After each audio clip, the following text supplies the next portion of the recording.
ನಮಸ್ತೆ 7 ಮಿನಿಟ್ಸ್ ಕ್ಲಾಸಸ್ಗೆ ನಿಮಗೆಲ್ಲ ಸ್ವಾಗತ. ಸೊ ಈ ಚಾನಲಲ್ಲಿ ನಾವು ಕಂಪ್ಯೂಟರ್ ಸೈನ್ಸ್ ರಿಲೇಟೆಡು ಯಾವುದೇ ಕಾಂಪಿಟೇಟಿವ್ ಎಕ್ಸಾಮ್ ಬರಲಿ ಅದಕ್ಕೆ ಸಂಬಂಧಪಟ್ಟಿರುವಂಥ ವಿಡಿಯೋ ಮಾಡ್ತಾ ಇದ್ದೀವಿ. ಸೊ ಈಗ ಕರ್ನಾಟಕ ಪಬ್ಲಿಕ್ ಸ್ಕೂಲ್ಸಲ್ಲಿ ಕಂಪ್ಯೂಟರ್ ಟೀಚರ್ ರಿಕ್ರೂಟ್ಮೆಂಟ್ಗೋಸ್ಕರ ವಿಡಿಯೋಸ್ ಕಂಟಿನ್ಯೂ ಆಗ್ತಾ ಇದೆ. ಸೊ ಅದೇ ರೀತಿ ಈ ಎಲ್ಲ ವಿಡಿಯೋಗಳು ಕೆಸೆಟ್ ಮತ್ತು ನೆಟ್ಗೂ ಕೂಡ ಹೆಲ್ಪ್ ಆಗುತ್ತೆ. ಸೊ ಲಾಸ್ಟ್ ಕ್ಲಾಸಲ್ಲಿ ನಾನು ಆಪರೇಟಿಂಗ್ ಸಿಸ್ಟಮ್ ಬಗ್ಗೆ ಡಿಸ್ಕಷನ್ ಮಾಡ್ತಾ ಇದ್ದೆ. ಇಂಟ್ರಡಕ್ಷನ್ ಎಲ್ಲ ಮುಗಿಸಿ ಬ್ಯಾಚ್ ಆಪರೇಟಿಂಗ್ ಸಿಸ್ಟಮ್ ಯಾವ ರೀತಿ ವರ್ಕ್ ಆಗುತ್ತೆ ಅನ್ನೋದ್ರ ಬಗ್ಗೆ ಆಲ್ರೆಡಿ ಮಾತಾಡಿದ್ದೆ. ಸೊ ನೀವು ಆ ವಿಡಿಯೋ ನೋಡಿರಲಿಲ್ಲ ಅಂದರೆ ಒಂದ್ಸಲ ಹೋಗಿ ಆ ವಿಡಿಯೋ ನೋಡಿಕೊಂಡು ಈ ವಿಡಿಯೋನ ಕಂಟಿನ್ಯೂ ಮಾಡಿ. ಯಾಕೆಂದರೆ ಇಲ್ಲಿ ನಾನು ಮಲ್ಟಿ ಟಾಸ್ಕಿಂಗ್ ಆಪರೇಟಿಂಗ್ ಸಿಸ್ಟಮ್ ಮತ್ತು ಮಲ್ಟಿ ಪ್ರೋಗ್ರಾಮಿಂಗ್ ಅಥವಾ ಮಲ್ಟಿ ಪ್ರೋಗ್ರಾಮ್ಡ್ ಅಂತ ಕರಿತೀವಿ, ಈ ಆಪರೇಟಿಂಗ್ ಸಿಸ್ಟಮ್ ಬಗ್ಗೆ ನಾನು ಡಿಸ್ಕಷನ್ ಮಾಡ್ತಾ ಹೋಗ್ತೀನಿ. ಸೊ ಅದಕ್ಕಿಂತ ಮೊದಲು ಬ್ಯಾಚ್ ಆಪರೇಟಿಂಗ್ ಸಿಸ್ಟಮ್ಗೆ ಎಕ್ಸಾಂಪಲನ್ನು ಹೇಳೋದು ಲಾಸ್ಟ್ ಕ್ಲಾಸಲ್ಲಿ ನಾನು ಮರ್ತಿದ್ದೆ. ಸೊ ಇಲ್ಲಿ ಸ್ಕ್ರೀನ್ ಮೇಲೆ ಆಲ್ರೆಡಿ ಹಾಕಿಟ್ಟಿದ್ದೀನಿ ನಾನು, ನೀವು ನೋಡ್ಬೋದು. IBM OS 360 ಇದು ಬ್ಯಾಚ್ ಆಪರೇಟಿಂಗ್ ಸಿಸ್ಟಮ್ಗೆ ಒಂದು example. So as I have already told you which is exist in 1950 to 1960. ಈ ಟೈಮಲ್ಲಿ ಬ್ಯಾಚ್ ಆಪರೇಟಿಂಗ್ ಸಿಸ್ಟಮ್ ಯೂಸ್ ಆಗ್ತಿತ್ತು. ಅವಾಗ ಇನ್ನೂ ಟೆಕ್ನಾಲಜಿ ಅಡ್ವಾನ್ಸ್ಡ್ ಆಗಿರಲಿಲ್ಲ, ಹಾಗಾಗಿ ಬ್ಯಾಚ್ ಆಪರೇಟಿಂಗ್ ಸಿಸ್ಟಮ್ ಇದ್ದಿದ್ದು. ಸೊ ಅದರ ಎಕ್ಸಾಂಪಲ್ ಇದನ್ನು ಒಂದು ವೇಳೆ ಕಾಂಪಿಟೇಟಿವ್ ಎಕ್ಸಾಮಲ್ಲಿ ಕೇಳ್ಬೋದು. ಸೊ ಹಾಗಾಗಿ ಸಣ್ಣ ಪುಟ್ಟ ಪಾಯಿಂಟ್ಸ್ಗಳು ಕೂಡ ಮಿಸ್ ಆಗಬಾರ್ದು ಅನ್ನೋ ದೃಷ್ಟಿಯಿಂದ ವಾಪಸ್ಸು ಎಕ್ಸಾಂಪಲ್ ಹೇಳ್ತಾ ಇದ್ದೀನಿ. ಮಾಡರ್ನ್ ಸಿಸ್ಟಮ್ಸಲ್ಲಿ ಪೇರೋಲ್ ಸಿಸ್ಟಮ್ಸ್ ಅಂತ ಇದೆ, ಲಾರ್ಜ್ ಡೇಟಾಬೇಸ್ ಬ್ಯಾಕಪ್ಸಲ್ಲಿ ಅಥವಾ ಬಿಲ್ಲಿಂಗ್ ಸಿಸ್ಟಮ್ಸಲ್ಲಿ ಬ್ಯಾಚ್ ಆಪರೇಟಿಂಗ್ ಸಿಸ್ಟಮ್ ಈಗಲೂ ಯೂಸ್ ಮಾಡ್ತೀವಿ. 99% ಇಟ್ ಈಸ್ ಆಲ್ರೆಡಿ ವ್ಯಾನಿಶ್ಡ್, ಈಗ ಯೂಸ್ ಮಾಡೋದಿಲ್ಲ ನಾವು. ಇವಾಗೆಲ್ಲ ಮಲ್ಟಿ ಟಾಸ್ಕಿಂಗ್ ಆಪರೇಟಿಂಗ್ ಸಿಸ್ಟಮ್ಸನ್ನೇ ನಾವು ಯೂಸ್ ಮಾಡೋದು. Okay, so without making delay let us start with what is multi-programming operating system or multi-programmed operating system, how it works. So ಇಲ್ಲಿ ನಿಮಗೆ ನಾನು RAM ಮತ್ತು CPU ಹಾಕಿದ್ದೀನಿ. ರ್ಯಾಮ್ ಅಂದರೆ ಪ್ರೋಗ್ರಾಮ್ ಎಕ್ಸಿಕ್ಯೂಷನ್ ಆಗೋಕ್ಕಿಂತ ಮೊದಲು ಅವೆಲ್ಲವೂ ರ್ಯಾಮ್ಗೆ ಬಂದು ರ್ಯಾಮಿಂದ CPUಗೆ ಹೋಗುತ್ತೆ. ಇದನ್ನು ವರ್ಕಿಂಗ್ ಆಫ್ ಕಂಪ್ಯೂಟ್ರಲ್ಲಿ ಅಂದರೆ ಕ್ಲಾಸ್ 1ನಲ್ಲಿ ಆಲ್ರೆಡಿ ಹೇಳಿದ್ದೆ ನಾನು. ಒಂದ್ಸಲ ಆ ವಿಡಿಯೋನು ಕೂಡ ರೆಫರ್ ಮಾಡಿಕೊಂಡು ಈ ವಿಡಿಯೋನ ಕಂಟಿನ್ಯೂ ಮಾಡಿ. Let's say there are multiple programs. ಯಾವುದೋ ಪ್ರೋಗ್ರಾಮ್ ಇದೆ ಅಂದ್ಕೊಡ್ರಿ, ಪ್ರೋಗ್ರಾಮ್ A, ಪ್ರೋಗ್ರಾಮ್ B ಅಥವಾ ಪ್ರೋಗ್ರಾಮ್ 1, ಪ್ರೋಗ್ರಾಮ್ 2, ಪ್ರೋಗ್ರಾಮ್ 3. ಪ್ರೋಗ್ರಾಮನ್ನು ಪ್ರಾಸೆಸ್ ಅಂತಲೂ ನಾನು ಹೇಳ್ತೀನಿ ಕೆಲವು ಸಲ. I will refer sometimes it is a program or process. So ಈ ಮಲ್ಟಿ ಪ್ರೋಗ್ರಾಮಿಂಗ್ ಆಪರೇಟಿಂಗ್ ಸಿಸ್ಟಮಲ್ಲಿ ಏನಾಗುತ್ತೆ ಅಂದರೆ, ಹೆಡ್ಡಿಂಗ್ ಒಂದ್ಸಲ ಬರೆದ್ಬಿಡ್ತೀನಿ ತಗೊಳ್ಳಿ. ಮಲ್ಟಿ ಪ್ರೋಗ್ರಾಮಿಂಗ್ ಇದ್ರ ಎಲ್ಲ ರಿಲೇಟೆಡ್ ವಿಡಿಯೋದು ಡೆಫಿನೇಷನ್ಸ್ ಎಲ್ಲ ನೆಕ್ಸ್ಟ್ ಹಾಕಿದ್ದೀನಿ ನಾನು. ಸೊ ಸದ್ಯಕ್ಕೆ ಅರ್ಥ ಮಾಡಿಕೊಂಡು ಆಮೇಲೆ ನಿಮಗೆ ಪಿಕ್ಚರ್ಸು ಅಥವಾ ಸ್ಲೈಡ್ಸನ್ನು ತೋರಿಸ್ತೇನೆ. ಸೊ ಈ ಆಪರೇಟಿಂಗ್ ಸಿಸ್ಟಮಲ್ಲಿ ಏನಾಗುತ್ತೆ, ಬೇಸಿಕಲಿ ಸಾಧ್ಯ ಆದಷ್ಟು ಪ್ರಾಸೆಸ್ಗಳನ್ನು ರ್ಯಾಮ್ಗೆ ಲೋಡ್ ಮಾಡಿ ರ್ಯಾಮಿಂದ CPUಗೆ ಕೊಡೋದು. ಇದ್ರದ್ದು ಮೇನ್ ವರ್ಕ್ ಅಥವಾ ಮಲ್ಟಿ ಪ್ರೋಗ್ರಾಮಿಂಗ್ ಆಪರೇಟಿಂಗ್ ಸಿಸ್ಟಮ್ದು ಅಡ್ವಾಂಟೇಜ್ ಏನಂದರೆ utilisation of a CPU, better utilisation ಹಾಗೆ ಹೇಳ್ಬೋದು. ಇಲ್ಲಾಂದರೆ ನೋ ಐಡಲ್ ಸ್ಟೇಟ್ಸ್, ಐಡಲ್ನೆಸ್ ಇಲ್ಲಿ ಎಲಿಮಿನೇಟ್ ಆಗುತ್ತೆ. ಐಡಲ್ ಅಂದರೆ CPU ಖಾಲಿ ಕೊಡೋದು, ಯಾವುದೋ ಪ್ರೊಸೆಸನ್ನು ಮಾಡದೆ ಖಾಲಿ ಕೊಡೋದಕ್ಕೆ ಐಡಲ್ ಸ್ಟೇಟ್ ಅಂತ ಕರಿತೀವಿ. ಸೊ ಇಲ್ಲಿ ಏನಾಗುತ್ತೆ ಅಂದರೆ ಬೇಸಿಕಲಿ ಎಲ್ಲ ಪ್ರೊಸೆಸ್ಗಳು ಪ್ರೋಗ್ರಾಮ್ಗಳು ಮೊದಲು ರ್ಯಾಮ್ಗೆ ಲೋಡ್ ಆಗುತ್ತೆ. ರ್ಯಾಮಿಂದ 1 by 1 ಪ್ರೋಗ್ರಾಮ್ಸ್ ಅಥವಾ ಪ್ರಾಸೆಸ್ಗಳು ಎಲ್ಲಿ ಹೋಗುತ್ತೆ ಅಂದರೆ CPUಗೆ ಹೋಗುತ್ತೆ. ಬಟ್ ಕೆಲವು ಸಲ ಏನು ಮಾಡುತ್ತೆ, ಆ ಪ್ರಾಸೆಸ್ಗೆ IO ಎಕ್ಸೆಸ್ ಮಾಡೋ ಪರಿಸ್ಥಿತಿ ಬರುತ್ತೆ. IO ಅಂದರೆ ಇನ್ಪುಟ್ ಔಟ್ಪುಟ್ ಆಪರೇಷನ್ ಮಾಡೋ ಪರಿಸ್ಥಿತಿ ಬಂದಾಗ ಅದು IO ಆಪರೇಷನ್ ಮಾಡಲಿಕ್ಕೆ CPUಯಿಂದ ಹೊರಗಡೆ ಹೋಗುತ್ತೆ. ಬಟ್ ಮಲ್ಟಿ ಪ್ರೋಗ್ರಾಮಿಂಗ್ ಆಪರೇಟಿಂಗ್ ಸಿಸ್ಟಮಲ್ಲಿ ಏನಾಗುತ್ತೆ, ಲೆಟ್ಸ್ ಸೇ ಪ್ರೋಗ್ರಾಮ್ 1 ಅಥವಾ P1 CPUಲಿ ಆಲ್ರೆಡಿ ವರ್ಕಿಂಗ್ ಮಾಡ್ತಾ ಇದೆ ಅಂತ ಅಂದ್ಕೊಳ್ಳಿ. ಈ ಪ್ರೋಗ್ರಾಮ್ 1ಗೆ ಒಂದು ವೇಳೆ IO ಆಪರೇಷನ್ ಮಾಡೋದಿದ್ದರೆ ಅದು CPUಯಿಂದ ಹೊರಗಡೆ ಹೋಗಿ IO ಪ್ರಾಸೆಸನ್ನು ಮಾಡಲಿಕ್ಕೆ ಸ್ಟಾರ್ಟ್ ಮಾಡುತ್ತೆ. ಈ ಟೈಮಲ್ಲಿ CPU ಖಾಲಿ ಉಳಿಯುತ್ತೆ. ಬಟ್ ಈ ಮಲ್ಟಿ ಪ್ರೋಗ್ರಾಮಲ್ಲಿ ಏನಾಗುತ್ತೆ, ಈ ಟೈಮಲ್ಲಿ ಈ ಆಲ್ರೆಡಿ ಮೆಮರಿಯಲ್ಲಿ ಇರುವಂಥ ಇನ್ನೊಂದು ಪ್ರಾಸೆಸನ್ನು ತಗೊಂಡು ಎಕ್ಸಿಕ್ಯೂಷನ್ ಸ್ಟಾರ್ಟ್ ಮಾಡುತ್ತೆ. Let's say P2 is coming or P2 came and it is already started its own execution.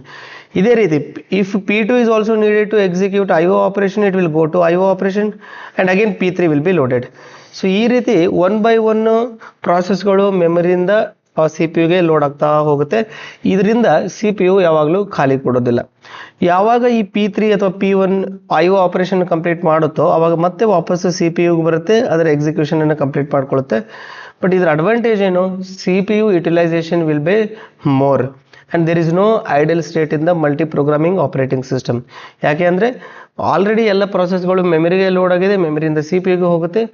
IO ಬೇಕಿದ್ರೆ IO ಆಪರೇಷನ್ ಮಾಡುತ್ತೆ, ಆ ಗ್ಯಾಪಲ್ಲಿ ಇನ್ನೊಂದು ಪ್ರಾಸೆಸ್ ಬಂದು CPUನ ಅಕ್ವೈರ್ ಮಾಡ್ಕೊಳ್ಳುತ್ತೆ. This is how multi programming operating system works. ಇಲ್ಲಿ ಇನ್ನೊಂದು ವಿಷಯ ನಾನು ಹೇಳಬೇಕು, this is called non ಪ್ರಿಎಂಪ್ಟಿವ್.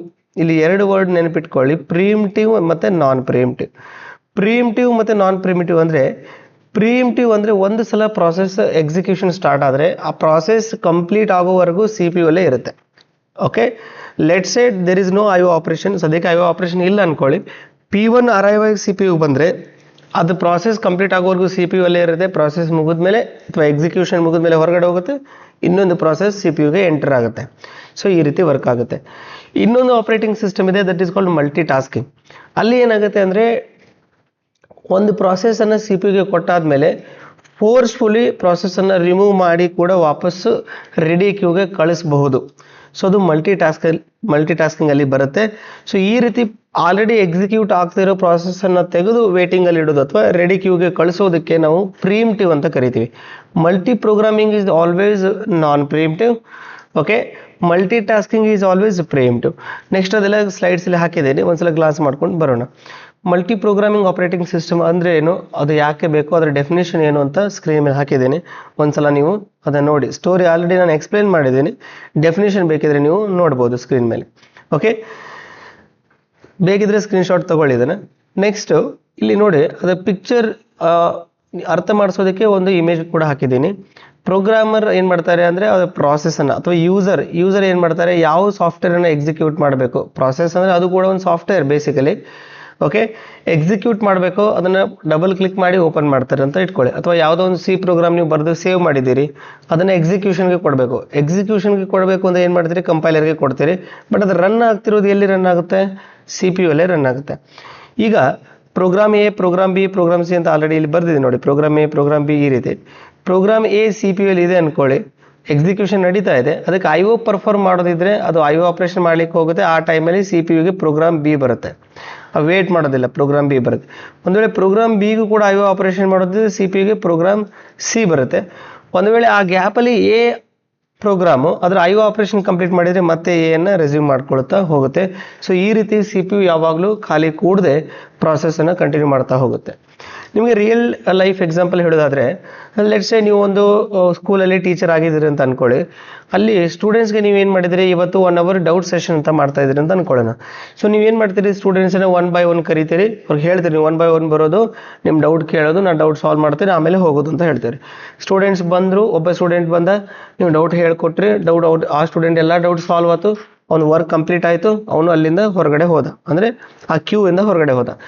Next ಇನ್ನೊಬ್ಬ ಸ್ಟೂಡೆಂಟ್ ಬರ್ತಾನೆ, ನೀವು ಅವ್ನು ಡೌಟ್ ಸಾಲ್ವ್ ಮಾಡ್ತಾ ಹೋಗ್ತೀರಿ. ಆ ಗ್ಯಾಪಲ್ಲಿ ನೀವು ಡೌಟ್ ಎಲ್ಲ, ಅವನು ಎಷ್ಟು ಡೌಟ್ಸ್ ಇದೆಯೋ ಎಲ್ಲ ಡೌಟ್ ಸಾಲ್ವ್ ಮಾಡೋ ಗ್ಯಾಪಲ್ಲಿಯೇ ಅವನು ನಾನು ಎಲ್ಲಿಗೂ ಹೋಗಬೇಕು, ವಾಶ್ರೂಮ್ಗೆ ಹೋಗಬೇಕು, somewhere he have to go, ಅವನು ತಾನಾಗಿ ಏನು ಮಾಡ್ತಾನೆ, ಆ ಕ್ಯೂ ಇಂದ ಹೊರಗಡೆ ಹೋದರೆ ಓಕೆ, ನೀವಾಗಿ ಕಳಿಸ್ತಾ ಇಲ್ಲ ಅವನನ್ನು, ಅವನು ತಾನಾಗಿ ಹೊರಗಡೆ ಹೋಗ್ತಾನೆ. ನೆಕ್ಸ್ಟ್ ಇನ್ನೊಬ್ಬ ಸ್ಟೂಡೆಂಟನ್ನು ತಗೊಳ್ತೀರಿ. ಸೊ ಈ ರೀತಿ ನೀವು ಯಾವಾಗಲೂ ಖಾಲಿ ಇರೋದಿಲ್ಲ. ಸೊ ಒಬ್ಬರಿಗೆ ನೀವೇನು ಮಾಡ್ತಾ ಹೋಗ್ತೀರಿ ಅಂದರೆ ಡೌಟನ್ನು ಸಾಲ್ವ್ ಮಾಡ್ತಾ ಹೋಗ್ತೀರಿ. ಈ ರೀತಿ ಮಲ್ಟಿ ಪ್ರೋಗ್ರಾಮಿಂಗ್ ಆಪರೇಟಿಂಗ್ ಸಿಸ್ಟಮ್ ಏನು ಮಾಡುತ್ತೆ, ವರ್ಕ್ ಆಗುತ್ತೆ. ಅರ್ಥ ಆಯಿತು. ಬಟ್ ಇಲ್ಲಿ ಒಂಚೂರು ಏನು ಪ್ರಾಬ್ಲಮ್ ಕೂಡ ಇದೆ, ಲೈಟಾಗಿ ಏನು ಪ್ರಾಬ್ಲಮ್ ಅಂದರೆ ರೆಸ್ಪಾನ್ಸಿವ್ನೆಸ್ ಅಥವಾ ರೆಸ್ಪಾನ್ಸ್ ಅಂತಲೇ ಬರಿತೀನಿ. ಸ್ವಲ್ಪ ಇನ್ನೊಂದು ಪ್ರಾಸೆಸ್ಗೆ ರೆಸ್ಪಾನ್ಸ್ ಸಿಗೋದು ತುಂಬ ಲೇಟ್ ಆಗುತ್ತೆ. ಯಾಕೆ ಹೇಳಿ, ಒಬ್ಬ ಸ್ಟೂಡೆಂಟ್ಸ್ ತುಂಬ ಡೌಟ್ ಇದ್ದರೆ ಆ ಎಲ್ಲ ಡೌಟ್ ಮುಗಿಯೋವರೆಗೂ ಇನ್ನೊಂದು ಸ್ಟೂಡೆಂಟ್ ಏನು ಮಾಡಬೇಕಾಗುತ್ತೆ, ವೇಟ್ ಮಾಡಬೇಕಾಗುತ್ತೆ. This was the little problem of multi programming operating system. Okay, ಇಲ್ಲಿ ಎಕ್ಸಾಂಪಲ್ ಕೂಡ ಹಾಕಿದ್ದೀನಿ. Program A, program B, program C. So ರ್ಯಾಮ್ಗೆ ಫಸ್ಟ್ ಲೋಡ್ ಆಗುತ್ತೆ. ಆಲ್ರೆಡಿ ಸ್ಟೋರಿ ಹೇಳಿ ಮುಗಿಸಿದ್ದೀನಿ ನಾನು. ರ್ಯಾಮ್ಗೆ ಬರುತ್ತೆ, ರ್ಯಾಮಿಂದ ಸಿ ಪಿ ಯುಗೆ ಹೋಗುತ್ತೆ. ಸಿ ಪಿ ಯು ಅಲ್ಲಿ ಅದರ ಎಕ್ಸಿಕ್ಯೂಷನ್ ಕಂಪ್ಲೀಟ್ ಆದರೆ ಹೊರಗಡೆ ಹೋಗುತ್ತೆ. ಒಂದು ವೇಳೆ ಅದಕ್ಕೆ ಐ ಒ ಆಪರೇಷನ್ ಮಾಡೋದಿದ್ರೆ ಐ ಒ ಆಪರೇಷನ್ ಕಂಟಿನ್ಯೂ ಮಾಡುತ್ತೆ. ಆ ಗ್ಯಾಪಲ್ಲಿ ಪ್ರೋಗ್ರಾಮ್ ಬಿ ಸಿ ಪಿ ಯುಗೆ ಲೋಡ್ ಆಗುತ್ತೆ. ಒಂದು ವೇಳೆ ಪ್ರೋಗ್ರಾಮ್ ಬಿಗೂ ಕೂಡ ಐ ಒ ಆಪರೇಷನ್ ಮಾಡೋದಿದ್ರೆ ಅದೇನು ಮಾಡುತ್ತೆ, ಐ ಒ ಆಪರೇಷನ್ ಮಾಡಲಿಕ್ಕೆ ಹೋಗುತ್ತೆ. ಆ ಗ್ಯಾಪಲ್ಲಿ ಪ್ರೋಗ್ರಾಮ್ ಸಿ ಎಕ್ಸಿಕ್ಯೂಷನ್ ಸ್ಟಾರ್ಟ್ ಮಾಡುತ್ತೆ. Program C, let's say, completed its task, then program A resumes. Program A ಯಾಕೆ ರೆಸ್ಯೂಮ್ ಆಗುತ್ತೆ ಅಂದರೆ ಅದರ ಐ ಒ ಆಪರೇಷನ್ ಮುಗೀತು ಅಂತ ಅಂದ್ಕೊಳ್ಳೋಣ, ಮತ್ತೆ ಸಿ ಪಿ ಯುಗೆ ಬರುತ್ತೆ, ಸಿ ಪಿ ಯುಯಿಂದ ಪ್ರೋಗ್ರಾಮ್ ಎಕ್ಸಿಕ್ಯೂಟ್ ಆಗುತ್ತೆ. ಇದೇ ರೀತಿ ಪ್ರೋಗ್ರಾಮ್ ಬಿಗೂ ಆಗುತ್ತೆ, ಪ್ರೋಗ್ರಾಮ್ ಸಿಗೂ ಆಗುತ್ತೆ, ಪ್ರೋಗ್ರಾಮ್ ಡಿಗೂ ಆಗುತ್ತೆ. ಸೊ ಎಷ್ಟೆಲ್ಲ ಪ್ರೋಗ್ರಾಮ್ಸ್ ಅಥವಾ ಎಷ್ಟೆಲ್ಲ ಪ್ರಾಸೆಸ್ಗಳಿದೆಯೋ ಎಲ್ಲ ಪ್ರಾಸೆಸ್ಗಳು ಇದೇ ರೀತಿ ಎಕ್ಸಿಕ್ಯೂಟ್ ಆಗ್ತಾ ಹೋಗುತ್ತೆ. Okay, then real life analogy already ಇದನ್ನು ಸ್ಟೂಡೆಂಟ್ ಡೌಟ್ಸ್ ಎಕ್ಸಾಂಪಲ್ ತೊಗೊಂಡು ಹೇಳಿದ್ದೆ. ಸೊ ಇಲ್ಲಿ ಇನ್ನೊಂದು ಲೈವ್ ಎಕ್ಸಾಂಪಲ್ ಹಾಕಿದೆ, ಇದು ಸದ್ಯಕ್ಕೆ ಅವಶ್ಯಕತೆ ಇಲ್ಲ. ಅರ್ಥ ಆಯಿತು. ಸೊ ಈಗ ಕ್ಯಾರೆಕ್ಟರಿಸ್ಟಿಕ್ಸ್ ಅಂತ ಹಾಕಿದ್ದೀನಿ. ಈಗ ಏನು ನಾನು ಸ್ಟೋರಿ ಹೇಳಿದ್ನೋ ಅದೇ ಸ್ಟೋರಿನೇ ಕ್ಯಾರೆಕ್ಟರಿಸ್ಟಿಕ್ಸಲ್ಲಿ ಇರುತ್ತೆ. ನೀವು ಅದನ್ನು ಒಂದು ಸ್ಕ್ರೀನ್ಶಾಟ್ ತೊಗೊಳ್ಳಿ. ಎಕ್ಸಾಮ್ ಪಾಯಿಂಟ್ ಆಫ್ ವ್ಯೂ ಅಲ್ಲಿ ಕೆಲವು ಸಲ ಇವು ಇಂಪಾರ್ಟೆಂಟ್ ಆಗುತ್ತೆ.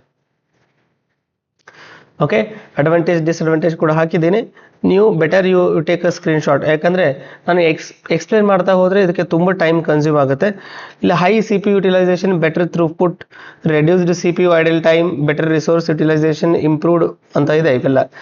ಹೈ ಸಿ ಪಿ ಯುಟಿಲೈಸೇಷನ್ ಬಗ್ಗೆ ಆಲ್ರೆಡಿ ಹೇಳಿದ್ದೀನಿ. ಬೆಟರ್ ಥ್ರೂಪುಟ್ ಅಂದರೆ ಆಟ್ ಎ ಟೈಮ್ ಎಷ್ಟು ಪ್ರೋಗ್ರಾಮನ್ನು ಲೋಡ್ ಮಾಡಿ ಎಕ್ಸಿಕ್ಯೂಟ್ ಮಾಡೋಕ್ಕಾಗುತ್ತೆ ಅದಕ್ಕೆ ನಾವು ಥ್ರೂಪುಟ್ ಅಂತ ಕರಿತೀವಿ. ಐಡಲ್ ಟೈಮ್ ಅಂದರೆ ಖಾಲಿ ಕೂಡ್ದಿರಾಗ ನೋಡ್ಕೊಳ್ಳೋದಕ್ಕೆ ಐಡಲ್ ಟೈಮ್ ಅಂತ ಕರಿತೀವಿ. ರಿಸೋರ್ಸ್ ಯುಟಿಲೈಸೇಷನ್ ಅಂದರೆ ಯಾರನ್ನೂ ವೇಟ್ ಮಾಡಿಸದೆ ಕಂಟಿನ್ಯೂಸ್ ಆಗಿ ಏನು ಮಾಡ್ತೀವಿ ನಾವು ಪ್ರೊಸೆಸ್ ಎಕ್ಸಿಕ್ಯೂಟ್ ಆಗೋ ಥರ ಮಾಡ್ತಾ ಇರ್ತೀವಿ. ಡಿಸ್ಅಡ್ವಾಂಟೇಜ್ ಕೂಡ ಇದೆ. Complex operating system, memory management difficult, context switching over head, deadlock possibility, starvation. ಈ ಡೆಡ್ಲಾಕ್ ಅಂದ್ರೆ ಏನು, ಸ್ಟಾರ್ವೇಷನ್ ಅಂದ್ರೆ ನೀವೆಲ್ಲ ಇನ್ನೂ ಡೀಟೇಲ್ ಆಗಿ ನಿಮಗೆ ಪ್ರೊಸೆಸ್ ಸ್ಟೇಟ್ಸ್ ಮತ್ತು ವರ್ಕಿಂಗ್ ಹೇಳಬೇಕಾದ್ರೆ ಅರ್ಥ ಆಗುತ್ತೆ. ಸ್ಟಾರ್ವೇಷನ್ ಅಂದರೆ ತುಂಬ ವೇಟಿಂಗ್ ಟೈಮ್. ಈಗ ಪ್ರೊಸೆಸ್ P1 ಎಕ್ಸಿಕ್ಯೂಟ್ ಆಗ್ತಾ ಇದೆ ಅಂತ ಅನ್ಕೊಳ್ಳಿ, P2, P3, P4, P5 ಎಲ್ಲ ವೇಟ್ ಮಾಡ್ತಾ ಇದೆ. P1ಗೆ ತುಂಬ ಟೈಮ್ ಬೇಕು ಅದು ಎಕ್ಸಿಕ್ಯೂಟ್ ಕಂಪ್ಲೀಟ್ ಆಗೋದಕ್ಕೆ ಅಂತ ಅಂದರೆ ಉಳಿದಿರೋ ಎಲ್ಲ ಪ್ರಾಸೆಸ್ಗಳು ವೇಟ್ ಮಾಡ್ತಾನೆ ಇರಬೇಕಾಗುತ್ತೆ. That is called starvation. ಇದನ್ನ ಸ್ಕ್ರೀನ್ಶಾಟ್ ತಗೊಳ್ಳಿ ಒಂದ್ಸಲ. ನೆಕ್ಸ್ಟ್ ಅಪ್ಲಿಕೇಶನ್ಸ್ ಎಲ್ಲೆಲ್ಲಿ ಯೂಸ್ ಆಗುತ್ತೆ ಅಂತ, ಡೇಟಾಬೇಸಲ್ಲಿ, ಬ್ಯಾಂಕಿಂಗಲ್ಲಿ, ಯೂನಿವರ್ಸಿಟಿ, ಮೇನ್ ಫ್ರೇಮ್, ಆಫೀಸ್, ಈ ರೀತಿ ಈ ಮಲ್ಟಿ ಪ್ರೋಗ್ರಾಮಿಂಗ್ ಯೂಸ್ ಆಗುತ್ತೆ. ನೆಕ್ಸ್ಟು ಅದಕ್ಕೆ ಬೇಕಾಗಿರೋ ಕೆಲವು MCQs ಹಾಕಿದ್ದೀನಿ ನಾನು. ಇದನ್ನು ನೀವು ಒಂದು ಸ್ಕ್ರೀನ್ಶಾಟ್ ತಗೊಂಡು ಇದರ ಸರಿ ಆನ್ಸರ್ ಏನು ಅಂತ ನನಗೆ ಕಮೆಂಟಲ್ಲಿ ತಿಳಿಸಿ. ಕ್ವಶನ್ 1 ಆ್ಯಂಡ್ ಕ್ವಶನ್ 2 ಇದೆ, ಇನ್ನೂ 2-3 ಕ್ವಶನ್ಸ್ ಇದೆ ನೆಕ್ಸ್ಟಲ್ಲಿ. ಸರಿ ಆನ್ಸರನ್ನು ನನಗೆ ನೀವು ಹೇಳಬೇಕು. This is question 3, question 4, question 5. ಇದನ್ನು ಕೂಡ ಒಂದ್ಸಲ ಸ್ಕ್ರೀನ್ಶಾಟ್ ತಗೊಳ್ಳಿ. ಇದರ ಸರಿ ಆನ್ಸರ್ ಏನು ಅಂತ ನನಗೆ ಕಮೆಂಟಲ್ಲಿ ತಿಳಿಸಿ. ನೆಕ್ಸ್ಟ್ ಮಲ್ಟಿ ಟಾಸ್ಕ್ ನೀವು ಹೆಸರು ಕೇಳಿದ್ರೇ ಅರ್ಥ ಆಗುತ್ತೆ. ಅಟ್ ಎ ಟೈಮ್ ಏನು ಮಾಡೋದು, ಮಲ್ಟಿಪಲ್ ಟಾಸ್ಕನ್ನು ಕಂಪ್ಲೀಟ್ ಮಾಡೋದು. Multiple task to be completed within a time. So ಇಲ್ಲಿ CPU ಏನು ಮಾಡುತ್ತೆ ಅಂದರೆ ಪ್ರಾಸೆಸ್ಗಳನ್ನು ತಗೊಳ್ತಾ ಹೋಗುತ್ತೆ. Let's say P1 is there, P2, P3 ಈ ರೀತಿ ಇದೆ ಅಂತ ಅನ್ಕೊಳ್ಳಿ. P1 ಆಲ್ರೆಡಿ CPU ಅಲ್ಲಿ ಇದೆ ಅಂತ ಅನ್ಕೊಳ್ಳಿ. CPU ಇದೆ, ಬಟ್ CPU ಈ ಆಪರೇಟಿಂಗ್ ಸಿಸ್ಟಮ್ ಏನು ಮಾಡುತ್ತೆ ಅಂದರೆ ಈ ಎಲ್ಲ ಪ್ರಾಸೆಸ್ಗೂ ಒಂದು ಟೈಮನ್ನು ಕೊಡುತ್ತೆ. ಟೈಮ್ ಕ್ವಾಂಟಮ್ ಅಂತ ಕರಿತೀವಿ. ಲೆಟ್ಸ್ ಸೇ 2 ಮಿಲಿಸೆಕೆಂಡ್ ಕೊಟ್ಟಿದೆ ಅಂತ ಅನ್ಕೊಳ್ಳಿ. 2 ಮಿಲಿಸೆಕೆಂಡ್, P1ಗೆ 2 ಮಿಲಿಸೆಕೆಂಡ್, P2ಗೆ 2 ಮಿಲಿಸೆಕೆಂಡ್, P3ಗೆ 2 ಮಿಲಿಸೆಕೆಂಡ್. P1 CPU-ಗೆ ಬಂತು, 2 ಮಿಲಿಸೆಕೆಂಡ್ ಎಕ್ಸಿಕ್ಯೂಟ್ ಆಯಿತು. ಅದ್ರ ವರ್ಕ್ 2 ಮಿಲಿಸೆಕೆಂಡಲ್ಲಿ ಕಂಪ್ಲೀಟ್ ಆಗೋ ಥರ ಇದ್ದರೆ CPU-ಇಂದ ಹೊರಗಡೆ ಹೋಗುತ್ತೆ. ಒಂದು ವೇಳೆ 2 ಮಿಲಿಸೆಕೆಂಡಲ್ಲಿ ಕಂಪ್ಲೀಟ್ ಆಗಲಿಲ್ಲ ಅಂದರೆ ಈ P1 ತೆಗೆದು ಮತ್ತೆ ಕ್ಯೂವಲ್ಲಿ ವೇಟ್ ಮಾಡಿಸುತ್ತೆ. ಆವಾಗ P2 CPU-ಗೆ ಹೋಗುತ್ತೆ. P2 ಕೂಡ 2 ಮಿಲಿಸೆಕೆಂಡ್ ರನ್ ಆಗುತ್ತೆ. ಒಂದು ವೇಳೆ ಕಂಪ್ಲೀಟ್ ಆದರೆ ಹೊರಗಡೆ ಹೋಗುತ್ತೆ, ಕಂಪ್ಲೀಟ್ ಆಗಲಿಲ್ಲ ಅಂದರೆ ಅದು ಮತ್ತೆ ಕ್ಯೂವಲ್ಲಿ ವೇಟ್ ಮಾಡಬೇಕಾಗುತ್ತೆ. P3 ಏನು ಮಾಡುತ್ತೆ ಅಂದರೆ CPU-ಗೆ ಹೋಗುತ್ತೆ. ಇದು ಕೂಡ ಹಾಗೆ, ಒಂದು ವೇಳೆ ಇದು ಕಂಪ್ಲೀಟ್ ಆಯಿತು ಅನ್ಕೊಳ್ಳಿ, ಇದು CPU-ಇಂದ ಹೊರಗಡೆ ಹೋಯಿತು. ಸೊ ಆಮೇಲೆ ಮತ್ತೆ ವಾಪಸ್ P1 CPU-ಗೆ ಬರುತ್ತೆ, ಎಕ್ಸಿಕ್ಯೂಟ್ ಆಗುತ್ತೆ 2 ಮಿಲಿಸೆಕೆಂಡ್, ಕಂಪ್ಲೀಟ್ ಆದರೆ ಹೊರಗಡೆ, ಕಂಪ್ಲೀಟ್ ಆಗಲಿಲ್ಲ ಅಂದರೆ ಮತ್ತೆ ವೇಟಿಂಗಲ್ಲಿ. ಸೊ ಇದೇ ರೀತಿ P2 ಕೂಡ. So this is called round robin fashion. ಒಂದನ್ನು ತಗೊಳ್ಳೋದು, ಅದಕ್ಕೆ ಒಂದು ಫಿಕ್ಸ್ಡ್ ಟೈಮ್ ಕೊಡೋದು, ಅಷ್ಟರಲ್ಲಿ ಎಕ್ಸಿಕ್ಯೂಟ್ ಮಾಡೋದು, ಕಂಪ್ಲೀಟ್ ಆದರೆ ಓಕೆ, ಆಗಲಿಲ್ಲ ಅಂದರೆ ಮತ್ತೆ ವೇಟಿಂಗಲ್ಲಿ ಇರೋದು. ಸೊ ಈ ರೀತಿ ಒನ್ ಬೈ ಒನ್ ಸೊ ಪ್ರಾಸೆಸ್ಗಳು ಸ್ವಿಚ್ ಆಗ್ತಾ ಹೋಗುತ್ತೆ. ಈ ಪ್ರಾಸೆಸ್ ಸ್ವಿಚ್ ಆಗೋದಕ್ಕೆ ನಾವು ಏನಂತ ಕರಿತೀವಿ ಅಂದರೆ ಕಂಟೆಕ್ಸ್ಟ್ ಸ್ವಿಚಿಂಗ್ ಅಂತ ಕರಿತೀವಿ. ಅಂದರೆ ಒಂದು ಪ್ರಾಸೆಸ್ದಿಂದ ಇನ್ನೊಂದು ಪ್ರಾಸೆಸ್ಗೆ ಶಿಫ್ಟ್ ಆಗ್ತಾ ಹೋಗುತ್ತೆ. ಪ್ರಾಸೆಸ್ ಅಂದರೆ ಏನು ವರಿ ಮಾಡಬಾರ್ದು. Let's say you open Word application, browser ಒಳಗೆ ಒಂದು ಯಾವುದೋ ಡೌನ್ಲೋಡ್ ಇಟ್ಟಿದ್ದೀರಾ ಅಂತ ಅನ್ಕೊಳ್ಳಿ, ಅರ್ಥ ಆಯಿತು. ಸೊ ಇನ್ನೊಂದು ಯಾವುದೋ ವಿಡಿಯೋ ಪ್ಲೇ ಮಾಡಿದ್ರೆ ಅಂತ ಅನ್ಕೊಳ್ಳಿ, ಅಥವಾ ಮ್ಯೂಸಿಕ್ ಪ್ಲೇ ಮಾಡಿದ್ರೆ ಅಂತ ಅನ್ಕೊಳ್ಳಿ. ಇವು ಮೂರು ಆಟ್ ಎ ಟೈಮ್ ವರ್ಕ್ ಆಗ್ತಿರುತ್ತೆ. ಈ ರೀತಿ ನಮಗೆ ಅನಿಸುತ್ತೆ, ಬಟ್ ಒಂದು ಪ್ರೊಸೆಸರ್ ಅಥವಾ ಒಂದು CPU ಒಂದು ಟೈಮಿಗೆ ಒಂದೇ ಪ್ರಾಸೆಸನ್ನು ಕಂಪ್ಲೀಟ್ ಮಾಡುತ್ತೆ. ಆದರೂ ನಮಗೆ ಮಲ್ಟಿಪಲ್ ಟಾಸ್ಕನ್ನು ರನ್ ಮಾಡ್ತಾ ಇರ್ತೀವಿ. ಆ ರೀತಿ ರನ್ ಆಗ್ತಿದೆ ಅಂತ ನಮಗೆ ಫೀಲ್ ಆಗುತ್ತೆ. ಯಾಕೆಂದರೆ CPU ಸ್ಪೀಡ್ ತುಂಬ ಹೈ ಇರೋದ್ರಿಂದ ಆ ಕಂಟೆಕ್ಸ್ಟ್ ಸ್ವಿಚ್ ಆಗಿದ್ದು ನಮಗೆ ಫೀಲ್ ಆಗೋದಿಲ್ಲ. CPU works on million instruction per second. ಹಾಗಾಗಿ ಮಲ್ಟಿ ಟಾಸ್ಕಿಂಗಲ್ಲಿ ಅದು ಯಾವ ರೀತಿ ಸ್ವಿಚ್ ಆಗ್ತಾ ಇದೆ ಅಂತ ನಮಗೆ ಫೀಲ್ ಆಗೋದಿಲ್ಲ. ಇದು ಯಾವ ಟೈಪ್ ಅಲ್ಗೋರಿದಮ್ ಅಂದರೆ ಅದು ಯಾವ ಟೈಪ್ ವರ್ಕ್ ಆಗುತ್ತೆ ಅಂದರೆ ಪ್ರಿಮಿಟಿವ್ ಅಂದರೆ CPU-ಗೆ ಬಂದ ಮೇಲೆ ಎಕ್ಸಿಕ್ಯೂಟ್ ಆಗಿ ಮತ್ತೆ ಅಲ್ಲಿಂದ ವಾಪಸ್ ರಿಮೂವ್ ಮಾಡಿ ನಾವು ಏನು ಮಾಡ್ತೇವೆ, ಕ್ಯೂ ಅಲ್ಲಿ ವೇಟ್ ಮಾಡಿಸ್ತೀವಿ. ಸೊ ಇದಕ್ಕೆ ನಾವು ಪ್ರಿಮಿಟಿವ್ ಟೈಪ್ ಅಂತ ಹೇಳ್ತೇವೆ. ಇಲ್ಲಿ ಎಕ್ಸಾಂಪಲ್ ಹಾಕಿದ್ದೀನಿ. Listening to music, type document, download file, use calculator, at a time ನಡೀತಾ ಇರುತ್ತೆ ಅಂತ ಅನ್ಸುತ್ತೆ, ಬಟ್ ಒಂದರಿಂದ ಒಂದಕ್ಕೆ ಸ್ವಿಚ್ ಆಗ್ತಾ ಹೋಗ್ತಾ ಇರುತ್ತೆ. ಅದು that is called multi tasking. ಇಲ್ಲಿ ಎಕ್ಸಾಂಪಲ್ ಇದೆ ನಿಮಗೆ ನೋಡಿ, ಇಲ್ಲಿದೆ ನೋಡಿ, ಸ್ಟೆಪ್ಸ್ ಇದೆ. ರ್ಯಾಮಲ್ಲಿ ಆಲ್ರೆಡಿ ಪ್ರೋಗ್ರಾಮ್ಸ್ ಇದೆ, ಪ್ರೋಗ್ರಾಮ್ A ಇದೆ, B ಇದೆ. ಸೊ ಎ ಏನು ಮಾಡುತ್ತೆ, ಮ್ಯೂಸಿಕ್ ಪ್ಲೇ ಮಾಡ್ತಾ ಇದೆ ಅಂತ ಅಂದ್ಕೊಳ್ಳಿ, ಸಿ ಪಿ ಯುಲಿ ರನ್ ಆಗ್ತಾ ಇರುತ್ತೆ. ಅದಕ್ಕೆ 2 ಮಿಲಿ ಸೆಕೆಂಡ್ ಟೈಮ್ ಕೊಡುತ್ತೆ. 2 ಮಿಲಿ ಸೆಕೆಂಡ್ ಆದಮೇಲೆ program A complete, 2 millisecond complete ಆದರೆ ಪ್ರೋಗ್ರಾಮ್ ಬಿ ಅನ್ನು ತಗೊಳುತ್ತೆ. ಪ್ರೋಗ್ರಾಮ್ ಬಿಗೂ 2 ಮಿಲಿ ಸೆಕೆಂಡ್ ಕೊಡುತ್ತೆ. ಪ್ರೋಗ್ರಾಮ್ ಸಿ ತಗೊಳುತ್ತೆ, ಅದಕ್ಕೂ 2 ಮಿಲಿ ಸೆಕೆಂಡ್. ಪ್ರೋಗ್ರಾಮ್ ಡಿ ತಗೊಳುತ್ತೆ, ಅದಕ್ಕೂ 2 ಮಿಲಿ ಸೆಕೆಂಡ್. ಈ ರೀತಿ ಮತ್ತೆ ವಾಪಸ್ ಪ್ರೋಗ್ರಾಮ್ ಎ, ಮತ್ತೆ ವಾಪಸ್ ಪ್ರೋಗ್ರಾಮ್ ಬಿ, ಮತ್ತೆ ಪ್ರೋಗ್ರಾಮ್ ಸಿ, ಮತ್ತೆ ಪ್ರೋಗ್ರಾಮ್ ಡಿ, ಈ ರೀತಿ ಕಂಟಿನ್ಯೂಸ್ ಆಗಿ ಸ್ವಿಚ್ ಆಗ್ತಾ ಇರುತ್ತೆ. ಬಟ್ ಅದು ನಮಗೆ ಫೇಲ್ ಆಗೋದೇ ಇಲ್ಲ. This is how multi tasking operating system. ಇದಕ್ಕೆ ನಾವು ರೌಂಡ್ ರಾಬಿನ್ ಶೆಡ್ಯೂಲಿಂಗ್ ಅಂತ ಕೂಡ ಕರಿತೀವಿ. Round robin. ಸೊ ಒಂದು ಎಕ್ಸಿಕ್ಯೂಟ್ ಆಗಿ ವಾಪಸ್, ಎಕ್ಸಿಕ್ಯೂಟ್ ಆಗಿ ವಾಪಸ್, ಈ ರೀತಿ. ಅರ್ಥ ಆಯ್ತಾ? ಸೊ ರಿಯಲ್ ಲೈಫ್ ಎಕ್ಸಾಂಪಲ್ಸ್ ಹಾಕಿದ್ದೀನಿ ನಾನು. ಲೆಟ್ಸ್ ಸೇ ಸ್ಟೂಡೆಂಟ್ಸ್ ಡೌಟನ್ನೇ ತಗೊಳ್ಳೋಣ. ಒಂದು ಸ್ಟೂಡೆಂಟ್ಗೆ ನಾನು ಟೈಮ್ ಫಿಕ್ಸ್ ಮಾಡ್ತೀನಿ 2 ಮಿನಿಟ್. 2 ಮಿನಿಟಲ್ಲಿ ಎಷ್ಟು ಕ್ವಶನ್ ಆದರೂ ಕೇಳಿ. ಆ 2 ಮಿನಿಟಲ್ಲಿ ಎಲ್ಲ ಕ್ವಶನ್ ಮುಗಿದ್ರೆ ಓಕೆ, ಮುಗಿಲಿಲ್ಲ ಅಂದರೆ ನೀನು ಮತ್ತೆ ಹಿಂದ್ಗಡೆ ಹೋಗಿ ವೇಟ್ ಮಾಡೋದು, ಇನ್ನೊಂದು ಸ್ಟೂಡೆಂಟ್ ತೊಗೊಳ್ತೀವಿ. ಅವನು 2 ಮಿನಿಟ್ ಟೈಮ್ ಕೊಡ್ತೀವಿ, ಎಷ್ಟು ಕ್ವಶನ್ಸ್ ಇದೆ ಸಾಲ್ವ್ ಮಾಡ್ತೀವಿ, ಕಂಪ್ಲೀಟ್ ಆದರೆ ಓಕೆ, ಆಗಲಿಲ್ಲ ಅಂದರೆ ಮತ್ತೆ ವೇಟ್ ಮಾಡೋದು. ಸೊ ಇದೇ ರೀತಿ ರೌಂಡ್ ರಾಬಿಂಗ್ ಅಲ್ಗೋರಿದಮ್ ವರ್ಕ್ ಆಗುತ್ತೆ. ಇದರ ಕ್ಯಾರೆಕ್ಟರಿಸ್ಟಿಕ್ಸ್ ಹಾಕಿದ್ದೀನಿ, ಒಂದು ಸಲ ನೀವು ಇದನ್ನು ಸ್ಕ್ರೀನ್ಶಾಟ್ ತೊಗೊಳ್ಳಿ. ಓಕೆ, ಸೊ ಅಡ್ವಾಂಟೇಜ್ ಡಿಸ್ಅಡ್ವಾಂಟೇಜ್ ಕೂಡ ಸ್ಕ್ರೀನ್ಶಾಟ್ ತೊಗೊಳ್ಳಿ, ನೋಟ್ ಮಾಡಿ. ಆದಷ್ಟು ನೋಟ್ ಮಾಡೋದು ಪ್ರಾಕ್ಟೀಸ್ ಮಾಡಿ, ಹೆಲ್ಪ್ ಆಗುತ್ತೆ. Okay, take a screenshot of this also. ನಿಮಗೆ ಸ್ಕ್ರೀನ್ ಮೇಲೆ ಇದನ್ನು ಹಾಕಿರ್ತೀನಿ, ಅದನ್ನು ನೋಡಿ ಒಂಚೂರು ಕ್ವಶನ್ಸ್, ಇದಕ್ಕೆ ಕಮೆಂಟ್ ಮಾಡಿ.